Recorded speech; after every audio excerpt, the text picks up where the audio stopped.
Deep frying. So ನಾವು ಕರಿತಕ್ಕಂತಹ ಪದಾರ್ಥಗಳಾಗಿರ್ಬೋದು, ಬಜ್ಜಿ ಆಗಿರ್ಬೋದು, ಹಪ್ಪಳ ಆಗಿರ್ಬೋದು, ಯಾವ ಎಣ್ಣೆಯಲ್ಲಿ ಕರಿಯೋದು ಸೂಕ್ತ, ಯಾವ ಎಣ್ಣೆ ಒಳ್ಳೆಯದು. ಸೊ ನಾವು ಇವಾಗ ಕೋಲ್ಡ್ ಪ್ರೆಸ್ಡ್ ಆಯಿಲ್ ಅಂತ ಏನು ಹೇಳ್ತೀವಿ ನಾವು, ಕೋಲ್ಡ್ ಪ್ರೆಸ್ಡ್ ಆಯಿಲ್ಗಳಿಗೆ ಸ್ಮೋಕ್ ಪಾಯಿಂಟ್ ಬಂದುಬಿಟ್ಟು 195-200 ಡಿಗ್ರಿ ಇರುತ್ತೆ. ಸೊ ಈ 195-200 ಡಿಗ್ರಿಗಳನ್ನು ಕ್ರಾಸ್ ಆದಾಗ ಈ ನಮಗೆ ಕೋಲ್ಡ್ ಪ್ರೆಸ್ಡ್ ಆಯಿಲ್ ಇರ್ತಕ್ಕಂತಹ ಬೆನಿಫಿಟ್ಸ್ಗಳೆಲ್ಲ ಹೋಗ್ಬಿಡುತ್ತೆ.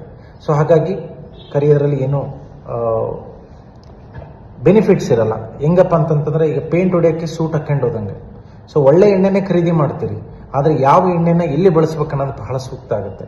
ಸೊ ಕೋಲ್ಡ್ ಪ್ರೆಸ್ಡ್ ಆಯಿಲ್ ತೆಗೆದುಕೊಂಡು ನಾವು ಹೋಗಿ ಡೀಪ್ ಫ್ರೈ ಮಾಡ್ತಾ ಇದ್ದೀನಿ ಅಂತಂತಂದರೆ ಸೊ ಏನೋ ಬೆನಿಫಿಟ್ ಸಿಗಲ್ಲ. ಸೊ ಡೀಪ್ ಫ್ರೈಗೆ ಯಾವ ಎಣ್ಣೆ ಒಳ್ಳೆಯದು ಅಂದರೆ ರೈಸ್ ಬ್ರ್ಯಾನ್ ಆಯಿಲ್ ಆಗಿರ್ಬೋದು, ಆಮೇಲೆ ನಮ್ಮ ಶೇಂಗಾ ಎಣ್ಣೆ ಆಗಿರ್ಬೋದು, ಆಮೇಲೆ avocado oil. But avocado oil ತುಂಬ ಕಾಸ್ಟ್ಲಿ, ಹಾಗಾಗಿ ಅದು ಅಷ್ಟು ಪ್ರಾಕ್ಟಿಕಲ್ ಆಗಿರಲಿಲ್ಲ. ರೈಸ್ ಬ್ರ್ಯಾನ್ ಆಯಿಲ್ ಮತ್ತು ನಾವು ಶೇಂಗಾ ಎಣ್ಣೆನ ನಾವು ಡೀಪ್ ಫ್ರೈಗೆ ಬಳಸ್ಬೋದು. Thank you.